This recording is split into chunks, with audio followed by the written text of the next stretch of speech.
À Bastia, Gilly est le troisième entraîneur écarté en première division depuis le début de la saison. Alors pour le remplacer, Louis Nicolin a fait appel à Michel Mézy. Michel Mézy, c'était l'entraîneur de Montpellier quand Montpellier a gagné la Coupe de France en 1990. Après, Mézy s'est fâché avec Nicolin, il est parti à Nîmes. Et puis aujourd'hui, la fâcherie semble terminée. Alors pourquoi ce retour à Montpellier de Michel Mézy? La réponse. Vous savez, Nicolas Mézy, je trouve considéré Nicolas comme mon frère aîné. Dans les disputes, il y a des familles. Dans les familles, il y a des disputes, il y en avait une. À partir de là, mais que ce soit l'un ou l'autre, dans le cœur, on savait qu'on pouvait compter quand on était dans les ennuis sur l'un et sur l'autre. Alors vous êtes à la tête de cette équipe de Montpellier, maintenant qui n'est pas dans une situation facile. Qu'est-ce que vous comptez faire? Quels sont vos objectifs, si on peut prononcer ce mot? Écoutez, je sais que c'est pas facile, mais avant de vous répondre plus précisément, il faut que je la voie jouer au moins 2 fois. Et ensuite, comme il y a 15 jours de trêve entre le match de Bordeaux et le match Saint-Étienne, je pourrai avoir une opinion plus précise. L'objectif, bien entendu, étant de se maintenir en première division. Et alors, je crois qu'on fera tout pour ça. Mais c'est pas Michel Mézy qui sortira tout seul Montpellier d'affaires, ça c'est pas vrai, c'est la collectivité, c'est le club, c'est les supporters de Montpellier, mais en aucun cas Michel Mézy. Bien dit Michel Mézy. En attendant, Montpellier est 20e et dernier du classement avant ce déplacement à Rennes. À Rennes, il y a un petit peu de changement. Michel Le Milinaire n'a pas pu titulariser ce soir François Denis, qui est suspendu. Alors il a fait un appel à un jeune joueur du centre de formation de Rennes, un certain Lebris. Mais Patrick Vetty, il y a beaucoup de Lebris à Rennes. Celui-là, je crois, c'est Régis, c'est ça? Régis Lebris, qui fêtera ses 19 ans le 6 décembre prochain, effectua ses grands débuts professionnels ce soir avec le Stade Rennais. Il faut savoir qu'il vient du centre de formation Rennais avec ses 2 autres frères, François et Benoît. Il va souffrir terriblement, Lebris, dès le début de la rencontre, avec à la 17e minute de jeu un centre de Lefebvre. Rousset se déchire, le ballon revient dans les pieds de Risetto et c'est l'ouverture du score pour Montpellier sur la première occasion de l'équipe héroltaise. On revoit le ballon relâché par le dernier rempart rouge et noir, ballon repris par Risetto.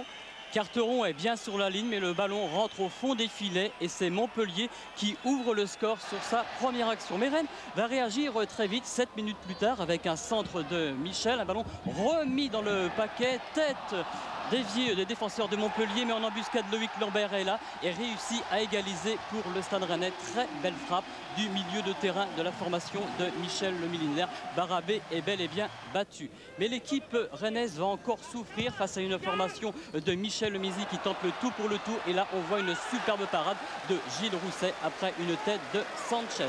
Le match est très ouvert entre Montpellier et Rennes, alors que l'on revoit la belle envolée de Gilles Rousset. Beaucoup d'occasions pour les 2 formations. On va en voir encore en première période avec les Rennais à l'attaque. Marco Graxi qui écarte sur le côté gauche pour Ulrich Le Pen. Beau centre de Le Pen. Ballon repris par Ribard, mais belle parade de Barabé. C'est la mi-temps. Barabé peut respirer et Michel Mézy respirer. On va en deuxième mi-temps avec un bon début de deuxième période, encore une fois, de l'équipe de Montpellier avec ce coup franc de Roseau. Ballon repris dans un premier temps par Loret. Mais c'est Alicard qui propulse le ballon au fond des filets de Gilles Rousset. Et Montpellier mène 2-1 au stade de la Route de Lorient. Très beau but marqué par Alicard. Rousset est bien battu et l'équipe du Stade Rennais se demande comment elle va pouvoir revenir à la hauteur d'une équipe de Michel Mézy qui semble retrouver un petit peu son football de la saison passée. Mais Rennes ne veut pas plier. C'est Loïc Lambert encore qui sème le trouble dans l'équipe de Montpellier. Il sent le ballon est dévié par Carteron, repris par Grassi qui inscrit là son 9e but depuis le début de la saison. Et je vous l'ai dit, le match était ouvert ce soir dans la capitale bretonne et Rennes réussit à égaliser face à la formation de Louis Nicolin. Le score à ce moment de la rencontre est donc de 2-2. On revoit la belle détente de Barabé, mais pas suffisante pour empêcher le ballon de rentrer au fond de ses filets.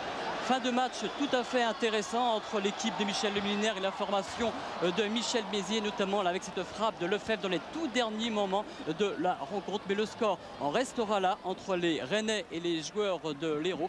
2-2 et c'est le bisou avec Louis Nicolin et Michel Mézy, tout heureux d'avoir accroché le Stade Rennais sur son terrain.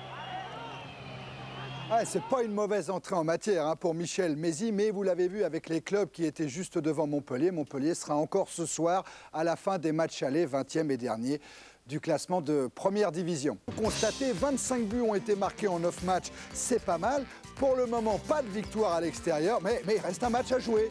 Demain, 18h15 en direct sur Canal, Cannes-Nantes.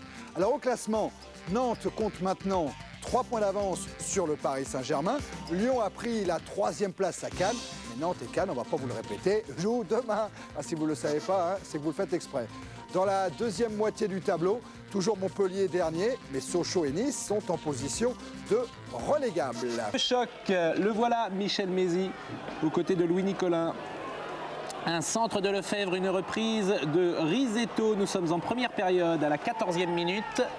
Et Montpellier, qui joue en blanc et bleu, mène à Rennes 1-0. Égalisation à la 17e minute de Loïc Lambert, un but partout. L'ex-joueur de Saint-Etienne marque là son premier but de la saison. Nous sommes en deuxième période. Loret de la tête pour Alicart, Hervé Alicart, le frère de l'autre. Montpellier mène 2-1. Calme, calme. Néanmoins, Rennes reviendra au score à la 65e minute grâce à une tête de Carteron mal dégagée, reprise par Grassi, 2 buts partout. Score final, c'est pas mal pour une première.